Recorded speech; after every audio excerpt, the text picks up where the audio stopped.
이 시간 하나님의 말씀은 이사야 9장 1절 말씀입니다. 전에 고통하던 자에게는 흑암이 없으리로다. 옛적에는 여호와께서 스불론 땅과 납달리 땅으로 멸시를 당케 하셨더니 후에는 해변길과 요단 저편 이방의 갈릴리를 영화롭게 하셨느니라. 오늘이 기쁘고 즐거운 성탄절, 하나님이 세상을 이처럼 사랑하사 독생자를 우리 같은 죄인들, 금수와 같은 이 죄인들을 살리시기 위해서 독자 예수님을 이 땅에 보내주셨습니다. 예수님 말씀이 육신이 되어 우리 인생들 가운데 거하실 때 은혜와 진리가 충만하셨습니다. 하나님은 옛날 옛시대에 하나님의 사람 선지자들을 통해서 예수님의 초림에 대해서 예언케 하시고 예수님의 재림에 대해서 예언케 하셨습니다. 그래서 성경은 예수님을 증거하는 거룩한 책이요, 선지서는 예수님의 초림과 예수님의 재림을 예언하고 증거하는 책이 바로 선지서라고 할 수 있습니다. 그래서 선지자 이사야는 이사야 9장에 이렇게 예언을 했습니다. 예수님께서 초림 주님으로 오셔서 이방의 갈릴리를 영화롭게 해 주실 것이다. 예수님이 오실 때까지는 유대인들이 영적인 그 자존심, 자긍심, 교만함을 가지고 자기 유대 민족, 육적 이스라엘 백성들 많이 하나님을 섬길 수 있고 또 구원을 받을 수 있다는 그런 영적 자만심에 도취되어 있어 하나님께 드리는 그 제사는 형식화되어 있고 의식화되어 있고 하나님을 지식적으로 안다고 하는 바리새인들, 서기관 이런 자들은 다 외식자들이 대부분 되어 있었습니다. 그러나 이사야 선지자는 이미 그러한 일이 있기 700여 년 전에 이렇게 예언을 했습니다. 후에는 해변길과 요단 저편 이방의 갈릴리를 영화롭게 하실 것이다. 예수님이 이 땅에 초림 메시아로 오심으로 인해서 이제는 유대 지경에서만 하나님께 제사드리고 예배드렸던 그런 일이 이제는 이방으로 이제 확장이 되어서 우리 예수님께서 사람들에게 멸시와 천대를 받는 이방 땅, 또 갈릴리, 이방의 갈릴리를 영화롭게 하시게 될 것을 이렇게 예언을 하시고, 그리고 2절에서는 흑암에 행하던 백성의 큰 빛을 보고 그랬습니다. 흑암에 행하던 백성의 큰 빛을 보았다. 그래서 오늘 여러분들에게 전하고자 하는 말씀의 제목은 빛으로 오신 예수님이십니다. 빛으로 오신 예수님. 그러면 이사야 선지자가 지금으로부터는 2700여 년 전이요, 예수님 초림 메시아로 오신 때로부터는 700여 년 전에 성령의 감동으로 예언하기를 이렇게 예언을 했습니다. 흑암에 행하던 백성의 큰 빛을 보게 된다. 그럼 이 흑암이 어떤 흑암이냐? 이 흑암이 우리가 성경에서 흑암이 시대에 따라서 세 가지의 흑암이 있을 것을 창세기 1장에서부터 보여주셨습니다. 어둠, 흑암도 세 종류가 있고 빛도 세 가지, 세 종류가 있을 것을 말씀을 했습니다. 창세기 1장에서는 물체의 흑암을 말씀했다고 했습니다. 모든 물체가 생명력이 없는 상태에서 공허하고 캄캄한 그런 흑암 중에 있은 그런 온시 상태의 그 흑암에 덮여 있었습니다. 그때 천지를 창조하신 여호와 하나님께서 말씀으로 빛이 있으라 라고 창조의 빛을 이 생명이 없던, 생명력이 없던 흑암 속에 덮여있던 그 물체에게 말씀으로 창조의 빛을 비추어 주셨습니다. 그러면 하나님의 창조가 시작이 되어 이제 생명이 없던, 생명력이 없던 그 물체, 창조의 생명의 빛이 이제 비추어짐으로 해서 물체가 생명력을 얻고 하나님이 원하신 대로 모든 만유가 하나님의 작정하신 뜻대로 다 지어지게 된 것입니다. 그것이 지금 우리가 살고 보고 있는 처음 하늘과 처음 땅에 해당이 되는 것입니다. 그런데 하나님께서 하나님의 사람, 하나님 형상으로 사람을 지으셔서 현 법인 선과 악을 알게 하는 나무의 실과를 먹지 말라는 그 엄중한 계명법을 주셨으나 우리 시조 아담은 그 말씀 한 구절을 준행하지를 못했었습니다. 창세기 2장 17절 선악을 알게 하는 나무의 실과는 네가 먹지 말라. 이것을 먹는 날에는 정령 죽으리라고 말씀을 했습니다. 우리의 시조 아담이 선악과를 그 아내가 주는 선악과를 받아 먹음으로 인해서 그 첫 계명을 법을 지키지를 못하고 이 세상은 사망의 어둠이 덮여지게 된 것입니다. 그래서 여기서 이사야 9장 2절에서 말씀하신 이 흑암은 물체의 흑암도 아닙니다. 미혹의 흑암도 아닙니다. 사망의 흑암이 온 세상을 덮고 있었습니다. 아담의 범죄로 인해서 인간들이 이제 죄의 구렁텅이에 빠지게 된 것이었습니다. 바로 그런 때 인간 스스로는 그 어두운 구덩이에서 나올 수 없는 그런 처참한 상황을 하나님께서 불쌍히 보시고 독생자 예수 그리스도를 이 땅에 보내주셔서 그 사망의 흑암에 행하던 백성에게 큰 빛을 비추어 주셨습니다. 그래서 사망의 그늘진 땅에 거하던 자에게 빛이 비치도다. 이 빛이 어떤 빛이냐는 것을 이제 사도 요한이 성령의 감동을 통해서 요한복음 1장 성경을 기록할 때 이 빛이 어떤 빛이냐는 것을 요한복음 1장 9절에서 말씀을 할 때 참빛 곧 세상에 와서 각 사람에게 비치는 빛이 있었나니 그랬습니다. 흑암에 행하던 백성의 큰 빛을 보고 사망에 거느린 땅에 거하던 자에게 빛이 비치도다. 이사야 선지자가 예언한 그 예언의 말씀대로 예수님 이 땅에 참빛 곧 세상에 와서 각 사람에게 비추어주는 그런 생명의 빛으로 오신 것입니다. 그래서 물체의 흑암을 물리치시기 위해서는 하나님께서 창조의 생명의 빛을 물체에 비추어서 그 흑암 속에 덮여있던 그 물체의 생명력을 불어넣어서 창조의 역사를 시작하시는 그 하나님, 그 하나님께서 아담의 범죄, 인간의 범죄로 사망의 흑암이 온 세상을 덮고 오실 때 독생자 그리스도 예수님이 이 땅에 보내셔서 참빛으로 이 세상에 보내셔서 각 사람에게 비치게 하셨다고 말씀했습니다. 우리 예수님은 빛으로 오셨습니다. 우리 예수님은 광명한 빛으로 오셨습니다. 밝고 밝은 빛으로 오셨어요. 칠흑같이 어두운 그 사망의 흑암이 이 세상을 덮고 있는 그런 때 인간의 스스로의 힘, 그 어떤 방법으로도 그 사망의 흑암에서 벗어날 수 없는 그런 때 하나님이 세상을 이처럼 사랑하사 독생자를 이 낮고 천한 마치 금수 같은 인생들이 우울거리는 이 세상에 생명의 떡으로 보내주셨습니다. 그래서 예수님께서 구유에 짐승의 구유에 예수님께서 누우셨습니다. 짐승 같은 우리 인생들에게 생명의 떡이 되어주시기 위해서 우리를 살리시기 위해서 십자가의 양손과 양발에 못 박히시고 옆구리에 창을 받으셔서 살 찢어 우리에게 생명의 떡을 주시고 물과 피를 다 쏟아주심으로 우리에게 생명의 물을 주시기 위해서 예수님이 이 땅에 큰 빛으로 참 빛으로 이 세상에 오셨습니다. 그래서 참빛 곧 세상에 와서 각 사람에게 비치는 빛이 있었나니 그랬습니다. 이 빛은 어떤 빛이냐는 것을 요한복음 1장 1절에서 말씀을 하실 때 태초에 말씀이 계시니라. 이 태초라는 것은 요한복음 1장 1절의 태초는 영원한 태초입니다. 영원의 태초. 시작이 없는 영원의 태초요.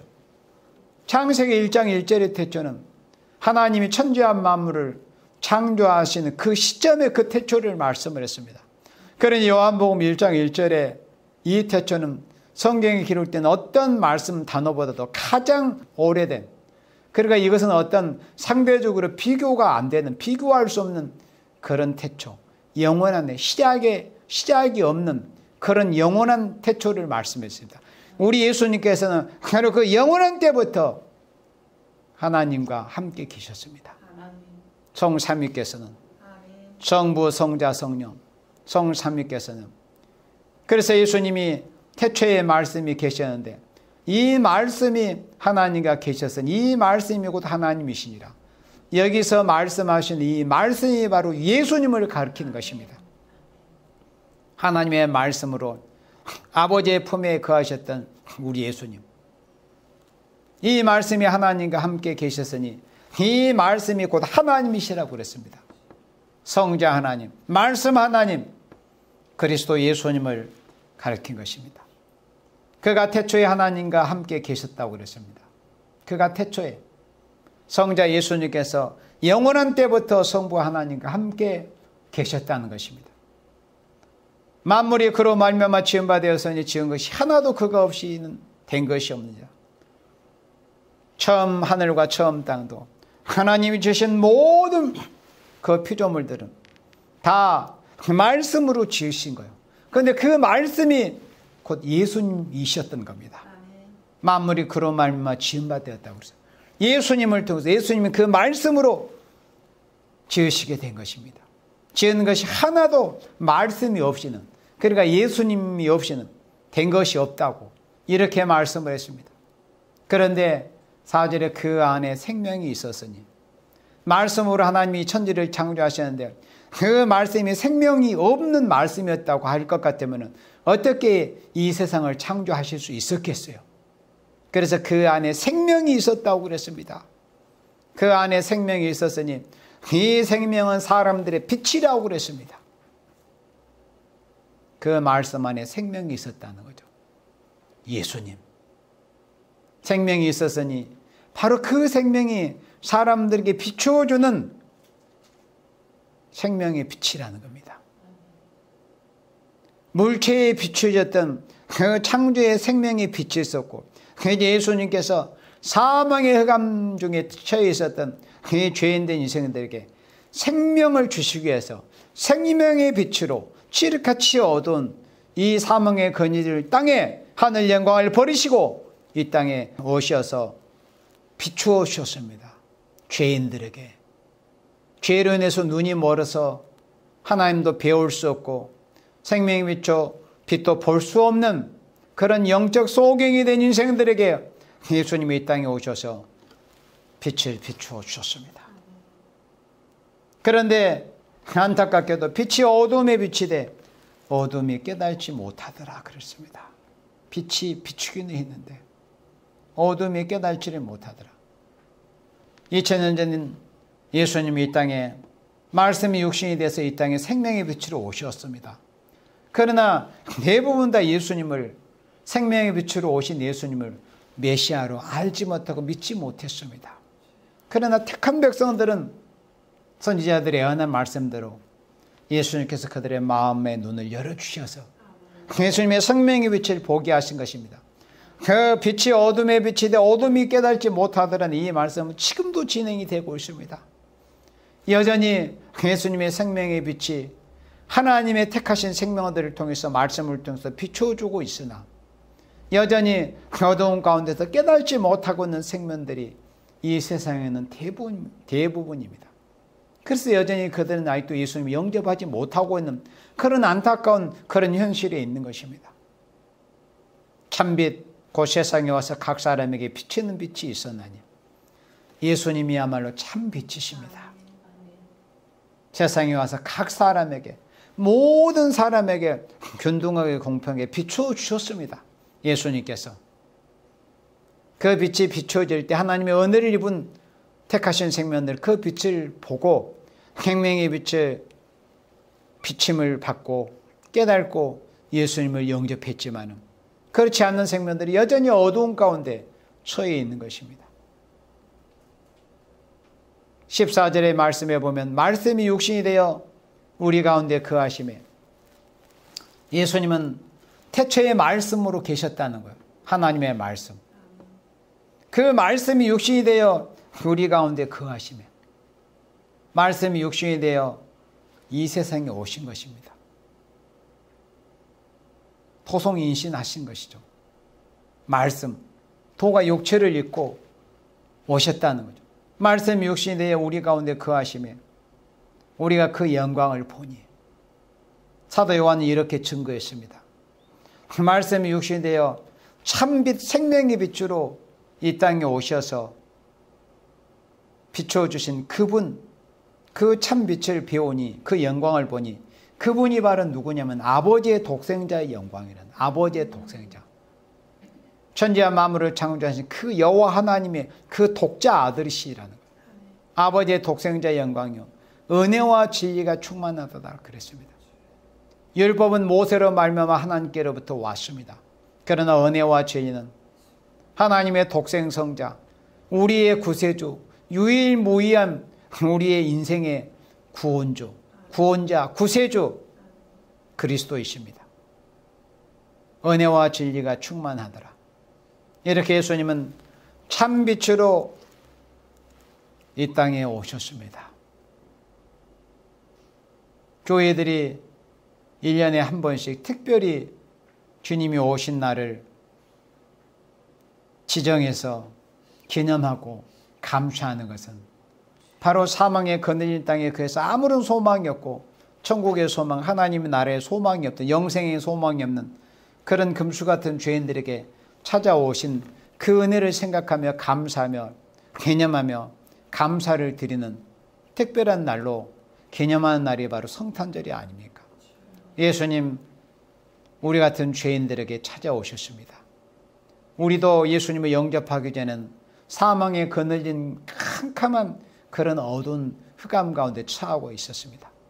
그러나 예수님 우리에게 참빛, 생명의 빛으로 찾아오셨습니다. 우리가 예수님을 찾아간 것도 아니요 찾은 것도 아니었습니다. 예수님이 우리에게 참빛 생명의 빛을 비추어 주셔서 우리를 하여금 참된 생명의 빛을 배울 수 있도록 은혜를 베풀어 주신 것입니다. 그래서 이사야 선지자가 이사야 61장에 예언한 그 말씀을 또 사도 누가가 누가복음 4장에서 이사야 61장을 인용해서 성령의 감동으로 증거할 때 누가복음 4장 18절에 이렇게 이사야 선지자가 이사야 61장에 예언했던 그 말씀을 다시 인용해서 이렇게 말씀할 때 주의 성령이 내게 임하셨으니 이는 가난한 자에게 복음을 전하게 하시려고 내게 기름을 부으시고, 여기서 이 내게는 바로 예수님을 가리킵니다. 예수님 성령의 충만함을 받으셨어요.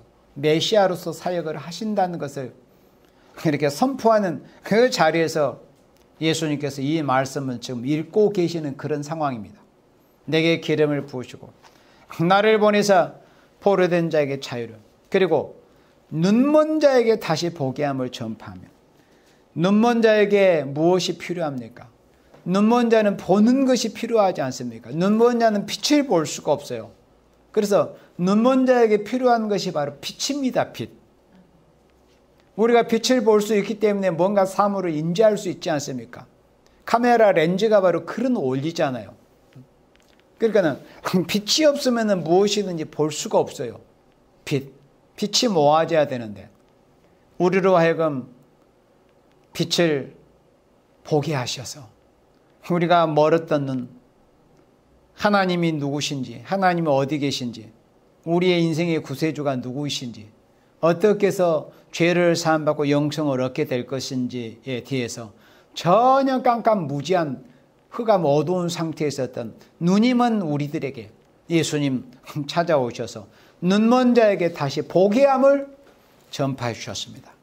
눈먼 자에게 다시 보게 하셨다는 것은 참빛, 생명의 빛을 우리 죄인된 인생들에게 비추어 주셨다는 것입니다. 예수님 참빛으로 우리에게 오셔서 영적 소경이 되었던 우리들에게 비추어 주셨습니다. 그래서 우리로 하여금 예수님을 알게 하시고, 아, 예수님이 우리 인생의 구세주이시구나. 나 같은 죄인을 살려주실 분은, 나의 죄를 사해 주시고 나에게 영원한 생명을 주실 분은 예수님 뿐이시구나 하는 것을 보고 깨닫게 해주신 것입니다. 예수님이 이렇게 참된 생명의 빛으로 오셨습니다. 그래서 사도들이 예수님의 복음을 증가할 때, 예수님의 십자가와 부활의 복음을 증가로 이제 아시아에서 유럽까지 이렇게 복음을 편만하게 전하고 다니는 그때, 사도 바울이 그가 유대인들에게 송사를 당해서 어쩔 수 없이, 그것도 하나님의 경륜 가운데 이루어진 일이었지만 자기가 가이사, 그러니까 로마 황제에게 상소하지 않으면 자기는 유대인들에 의해서 죽임을 당할 수도 있었고, 그러려면 그 자기가 기도하고 꿈꿔왔던 그런 로마의 제국 수도에 가서 복음을 전하고자 하는 그런 꿈을 이룰 수가 없었습니다. 그래서 부득불 로마 황제 가이사에게 상소해서 바로 그곳으로 갈 그때를 앞에 놓고 그 총독들이 어떻게 하든지 바울을 이용해 먹으려고 그저 유치장에서 한 2년여 동안 가둬놓고 있을 때, 그때 이제 헤롯의 후손이죠. 아그리빠, 그러니까 헤롯 아그리빠 왕이 바울을 한번 보겠다고 총독의 안내로 왔을 때, 그때 사도 바울이 이렇게 증거를 했습니다. 사도행전 26장에 있는 말씀인데, 사도행전 26장 13절에서 이렇게 아그리빠 왕한테 증거했습니다. 왕이여, 때가 정원화되어서 길에서 보니 하늘로서 해보다 더 밝은 빛이. 그래서 사도 바울도 역시 자기가 생생하게 체험했던 것을 지금 증언하고 있어요. 간증이죠, 간증. 이 간증이 성경에 기록이 되어 있어요. 자기가 직접 체험한 것. 이거는 주관적 체험이에요. 자기가 직접 예수님을 만났어요. 예수님 어떤 식으로 만났어요? 빛으로 만났던 거예요, 빛으로. 자기가 한때는 젊은 시절에 유대에 총망받는 그런 젊은 청년 지도자로서 장래가 환히 그렇게 열려있다고 할 수 있는 그런 율법으로서는 자기가 스스로 자처하기를 율법으로는 흠이 없는 자라고까지 자처할 정도의 그런 율법주의자, 율법의 원리주의자라고 할 수 있는 그런 사람이 예수님을 그토록 무던히 핍박하고 대적했던 그런 자가, 예수님이 이런 방식으로 이 밝은 빛으로 예수님을 대적했던 사도 바울을 찾아오시지 아니하셨다면, 예수님의 밝은 빛, 참된 생명의 빛을 이 사도 바울에게 비춰주시지 아니했다면 바울은 그대로 지옥으로 떨어지고 말았을 것입니다. 예수님을 대적했으니까. 예수님이 오신 이유는 이제 예수님의 믿어야 구원을 받는데, 예수님을 거부하고 믿지 않고 오히려 대적했으니까. 그리고 예수 믿는 신실한 증인들을 죽이는 데 실제로 참여했으니까 도저히 그는 그 사망에 거느린 곳에서 벗어날 수 없는 상태에 있었어요. 그도 그럴 것이 대제사장들에게 영장을 받아서 다메섹에 있는 유대인들을 잡으러 가는 그런 극악무도한 그런 짓을 하고 있는 그런 과정에서 예수님께서 도저히 이 녀석을 그대로 두면 안 될 것이기 때문에 이미 그를 하나님이 이방인을 구원하시는 그릇으로 이미 택해 놓으신지라 예수님께서 사도 바울에게 찾아오셨습니다. 어떤 방식으로 찾아오셨느냐? 정오쯤 되어서, 그러니까 한 12시쯤 되어서 해가 가장 높이 떠 있을 때, 해가 가장 밝다고 하는 그런 때, 그 해보다도 더 밝은 빛이, 하늘로서 해보다 더 밝은 빛이, 그러니까 정오 때 해가 가장 높이 뜨잖아요. 가장 밝은 상태인데 그 태양보다 더 밝은 빛이 사울의 눈에 비추어진 겁니다. 그 빛이 어떤 빛이에요? 바로 예수님이 비추어주시는 생명의 빛입니다. 그 강렬한 빛을 사울은 쏘여버렸어요. 하늘로 새보다 더 밝은 빛이 나와 내 동료들을 둘러 비치는지라 그랬어요. 그러나 그것을 직접 주관적으로 체험한 것은 사울 한 사람뿐이었습니다. 다른 사람들은 무슨 소리가 났다고 하는 것을 들었다는 그런 정도였습니다. 그 예수님의 음성을 실제 사람의 음성처럼 들었던 사람은 사도 바울이었었고, 그 빛을 보고 실제로 눈이 멀어버렸던 사람은 바로 사울이었습니다. 훗날 사도 바울이 됐던 그 사울. 하늘로서 해보다 더 밝은 빛이 나와 내 동료들을 둘러 비췄습니다. 그때 예수님께서 이렇게 말씀했습니다. 사울아 사울아 네가 어찌하여 나를 핍박하느냐. 가시체를 뒷발질하여가 네게 고생입니다. 그러니까 자기가 맨발로 아무리 가시 뭉탱이를 발로 찬들 자기 발만 아프고 자기 발에서 피만 나고 자기 몸만 상하는 것인데, 인생들은 그걸 알지를 못하는 거예요. 빛을 오신 예수님을 굳이 눈으로 감고 거부하는 거예요. 그것을. 그래서 예수님께서 어떻게 이렇게 강권적인 방법을 쓰시지 않으면 안 되었던 겁니다. 그래서 그 강렬한 빛, 정오 때에 비춰지는 그 태양빛보다 밝은 빛을 사울의 눈에 쏘여주셨습니다. 이 밝고 밝은 이 생명의 큰 빛을. 그래서 그 충격에 사울은 땅에 엎드려지고 말았습니다. 주여 니시오니까. 주께서 가라사대 나는 네가 핍박하는 예수라. 일어나 네 발로 서라. 내가 내게 나타난 것은 곧 네가 나를 본 일과 어떻게 예수님을 이 사울이 뵙게 된 거예요. 생명의 빛을 통해서 예수님을 배우게 된 겁니다.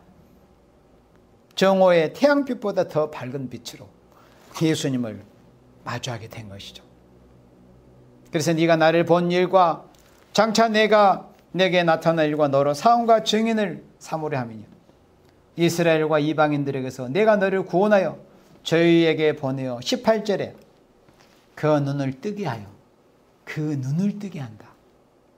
누가복음 4장에서 사도 누가가 성령의 감동으로 예수님이 이 땅에 오셔서 하실 그 사역에 대해서 보지 못한 자를 보게 한다는 그런 말씀대로 그 눈을 뜨게 한다. 하나님이 누구신지, 구세주 그리스도 메시아 예수님이 누구신지를 알지 못하는 생명들, 그 영의 눈을 뜨게 하여, 소경된 눈을 뜨게 하여 어두움에서 빛으로, 이 빛이 무슨 빛이겠어요? 바로 예수님께서 비춰주시는 생명의 빛입니다. 예수님이 이 땅에 오신 것은 소경돼서 하나님이 누구신지, 영생이 무엇인지, 죄사함을 받는 것이 어떤 것인지, 메시아께서 누구이신지 알지 못하는 영적 소경된 자들에게 그 눈을 뜨게 하여 그 사망의 어둠에서 생명의 빛으로 옮겨주시기 위해서 예수님이 이 땅에 생명의 빛으로 오셨다는 것을 이렇게 사도 바울이 아그리파 왕 앞에서 당당하게 꾸짖듯이 이렇게 간증하며 증거하고 있습니다. 그리고 사단의 권세에서 하나님께로 돌아가게 하고, 생명의 빛이 비추어지는 그 순간, 그 생명의 빛을 쏘임을 받는 그 순간 사단의 권세, 사단의 결박에서 벗어나게 되는 거예요. 죄인된 인간들은. 그래서 사단의 권세에서 하나님께로 돌아가게 하고 죄사함과 나를 믿어 거룩게 된 무리 가운데서 기업을 얻게 하리라 하더이다. 이렇게 아그리파 왕 앞에서 당당하게 자신이 어떻게 예수님을 영접하였는가. 바로 자신은 햇빛보다도 더 밝은 생명의 빛을 자신이 쏘임을 받아서 예수님을 영접하게 되었다. 그 생명의 빛 앞에 자신은 속절없이 무너지게 되었다는 것을 이렇게 증거하고 있습니다. 이렇게 예수님은 우리 인생들에게, 보지 못한 인생들에게 예수님은 생명의 빛으로 찾아오셔서 우리의 눈을 열어주셨습니다. 그래서 생명의 빛을 배우게 된 거예요. 우리가 예수님을 통해서 하나님 앞으로 우리가 나아갈 수 있게 된 겁니다. 우리가 영생을 얻게 된 거예요. 하늘의 소망, 하늘의 시민권을 얻게 된 것입니다. 이제 그 하늘의 시민권을 얻은 예수님의 생명의 빛을 받아서 하늘의 시민권으로 하나님의 자녀의 권세를 받은 하나님의 백성들에게 이제 예수님께서 마지막 때 또 한 번 비추어 주실 빛이 있다는 것을 말씀을 했어요. 요한계시록 22장 16절에 예수님께서 이렇게 예림하시 예수님께서 이렇게 말씀하시며 증거하십니다. 나의 손은 교회들을 위하여.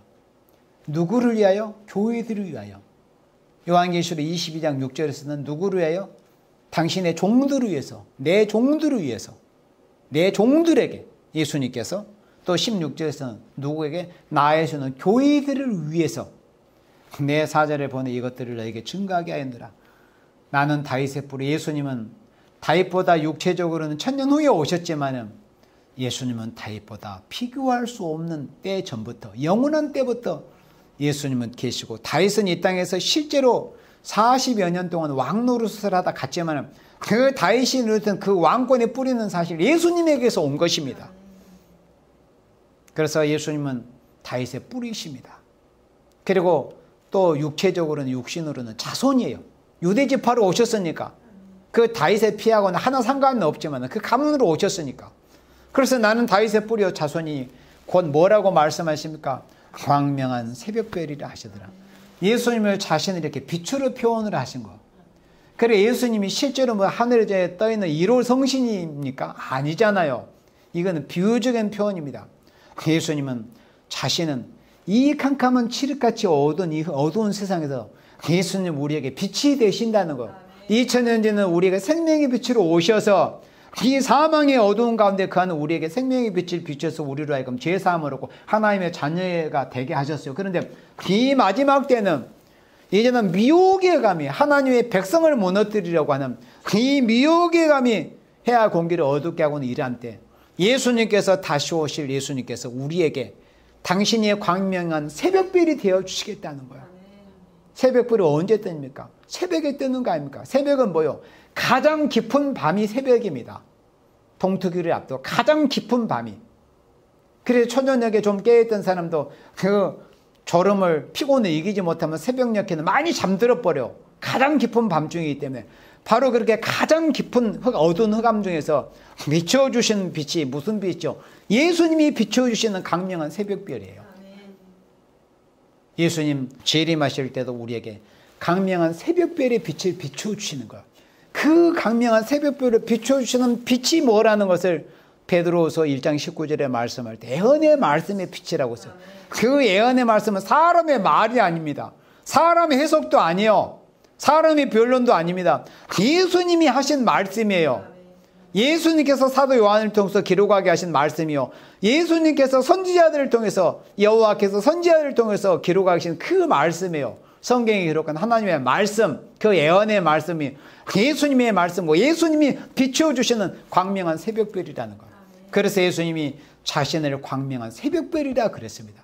예수님 우리에게 광명한 새벽별과 같은 존재이십니다. 캄캄한 어두운 가운데서 빛이 없으면 어디가 목적지인지 어디가 바른 길인지 알 수가 없어요. 그러나 이 미혹의 감이 해와 공기를 덮고 있는 이런 칠흑같이 어두운 시대에 우리가 바른 길로, 우리가 하나님 나라 예수님 나라로 천년왕 시대로 가는 길이 있어서 우리에게 빛이 되어주시는 분이 누구시냐 이거요. 사람이에요? 어떤 남에게 목사입니까? 누굽니까? 예수님이에요. 2000년 전에 우리에게 참대, 참빛, 큰빛, 생명의 빛으로 우리에게 오셔서 우리에게 비추는 그 빛, 바로 그분이 바로 강명한 새벽별이 되시는 우리 구세주 예수님이시라는 것입니다. 아멘.